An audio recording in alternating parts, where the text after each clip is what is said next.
Ya, bismillahirrahmanirrahim. Assalamualaikum warahmatullahi wabarakatuh. Saudaraku, muslimin dan muslimah dimanapun berada, kembali ngaji hadis Nabi Muhammad SAW. Pada kesempatan yang berbahagia ini akan kita lanjutkan bahasan tentang bab zakat dan sedekah. Sebagai latar belakang untuk mengawali pembacaan hadis pada kesempatan pagi hari ini, yang temanya adalah Nabi Muhammad SAW mengajarkan kita bersedekah itu dari harta yang baik, dalam arti bukan dari harta yang sifatnya pinjaman. Bagaimana kalau kita itu bersedekah tapi dari pinjaman? Sebagai contoh, di masyarakat kita hari-hari ini banyak sekali orang punya kerja, orang mantu dalam bahasa Jawanya, orang resepsi pernikahan. Nah, ini tradisi di wilayah kita di Jawa pada umumnya ketika ada saudara yang punya kerja yang hajatan, ini adalah nyumbang. Dalam bahasa Indonesianya becek bahasa Jawa Timurnya bubuh, bahasa Surabayanya jagung, dalam bahasa Jawa Tengahnya. Ya, kegiatan ini ada kalanya sesuatu yang datangnya bersama-sama.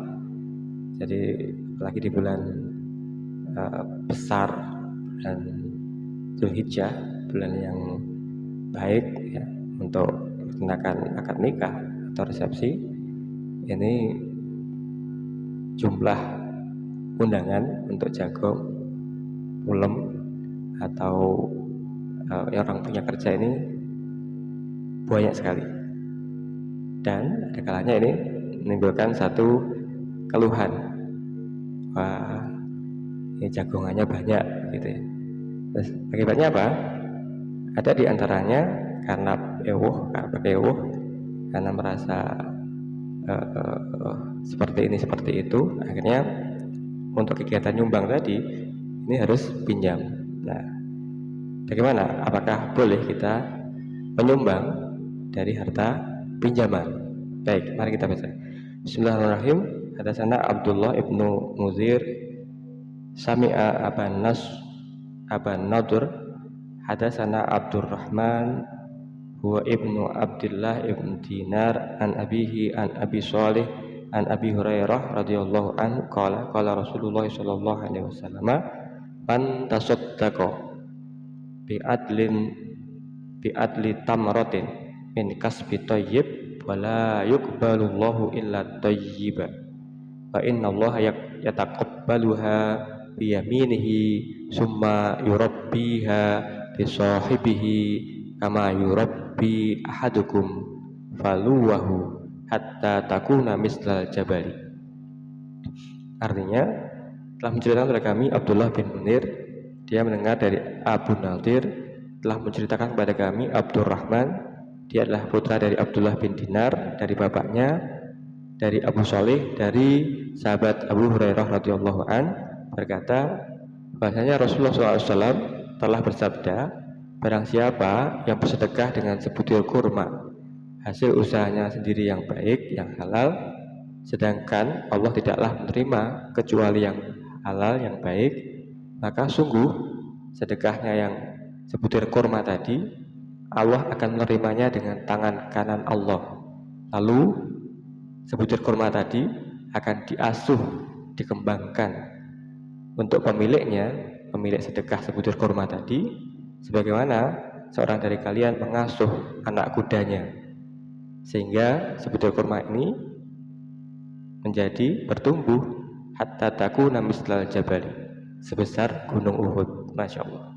Ya, apa yang bisa kita petik dari hadis ini? Pertama, menjawab pertanyaan dalam latar belakang di atas, bisakah kita bersedekah dari harta pinjaman untuk jagung, untuk nyumbang, untuk kegiatan-kegiatan yang besar? Ini kita kemudian tergerak untuk bersedekah, tapi kita nggak punya harta itu, uang itu, kemudian kita pinjam untuk membantu atau bersedekah atau nyumbang tersebut.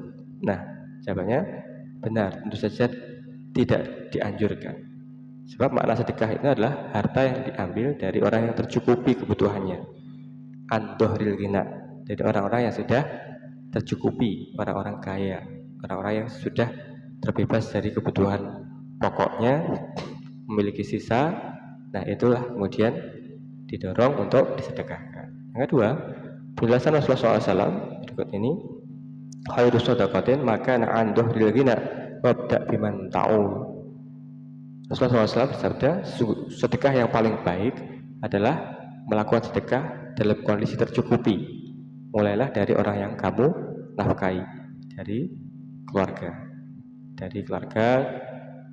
anak istri, kemudian pada saudara, ya, ibu bapak, saudara, kemudian tetangga dekat, tetangga jauh, ya, kerabat dekat, kerabat jauh.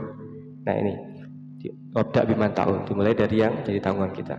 Yang ketiga, berkaitan dari di atas, Imam Bukhari menjelaskan secara khusus tentang mana yang lebih didahulukan antara bersedekah dengan membayar hutang. Nah, bahasanya membayar hutang ternyata lebih harus didahulukan daripada apa? Bersedekah. An-dohril ghina, la shadaqatan illa an-dohril ghina. Bahwasanya tidak ada sedekah kecuali atas orang-orang yang sudah tercukupi. Wa man tasaddaqa wa huwa muhtaj, barang siapa bersedekah sementara dia masih membutuhkan, au ahlu muhtaj, atau ahli keluarganya masih membutuhkan, au alaihi dain, atau dia memiliki hutang, fadainu ahaqqu ayyuqtuh, maka hutang itu lebih didahulukan daripada bersedekah. Ahaqqu ayyuqtuh, man shadaqah wa'id quraqabah wa hibbah wa huwa raddun alaih. Barang siapa yang mesti memiliki hutang, kemudian dia bersedekah, kemudian dia memerdekakan budak atau memberikan hibah, maka sedekahnya akan tertolak. Nah, saudaraku muslimin dan muslimat dimana berada, ini hadis Bukhari Muslim, juz 2 halaman 112.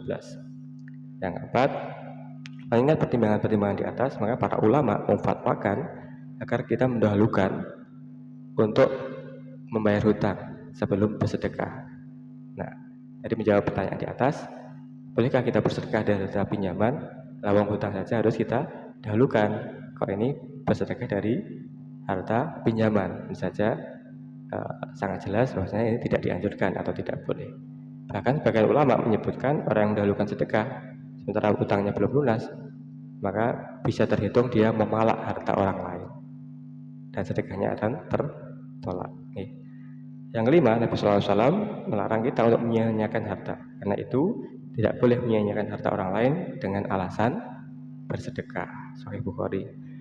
Yang keenam, siapa yang memiliki hutang tidak boleh bersedekah yang menyebabkan dia tidak bisa membayar hutang. Karena membayar hutang itu hukumnya wajib dan tidak boleh ditinggalkan.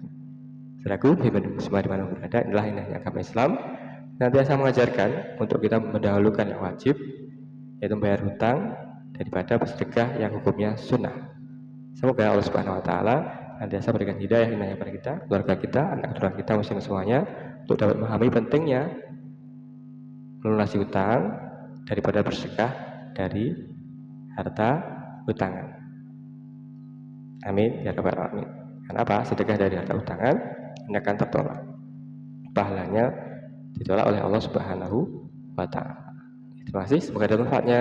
Assalamualaikum warahmatullahi wabarakatuh.